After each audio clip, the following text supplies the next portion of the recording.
মানুষ দেখতে ইচ্ছা হলে আমি যে মুখগুলো দেখতাম, একটা দীর্ঘ সময় পর তাকিয়ে দেখি তাদের কেউই আসলে মানুষ না।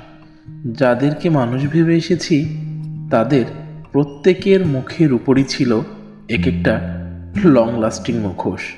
মুখের উপর থাকা ভারী মেকআপের মতো যে মুখোশগুলো সরতে খানিক সময় লাগে, সেগুলোকেই মানুষের মুখ ভেবে নিজস্ব অস্থিরতায় স্বস্তি পেয়ে এসেছি এতদিন।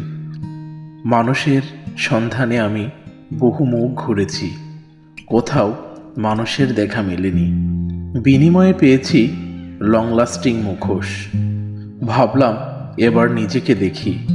মাথা তুলে আয়নার সামনে দাঁড়াতেই জাগ্রত বিবেকের সাথে সজোরে ধাক্কা খেলাম। আমাকে ঘিরে মানুষের ভালো সব ভাবনা এবং একান্ত ব্যক্তিগত আমি, এই দুয়ের মধ্যে বিশাল ব্যবধান, বিস্তর ফারাক। মনে হলো অবিকল মানুষের মতো দেখতে আমিও এক মুখোশের মুখ। সেই থেকে ভাবছি শুদ্ধ মানুষ হবার আগে আর কখনো আয়নার সামনে দাঁড়াবো না।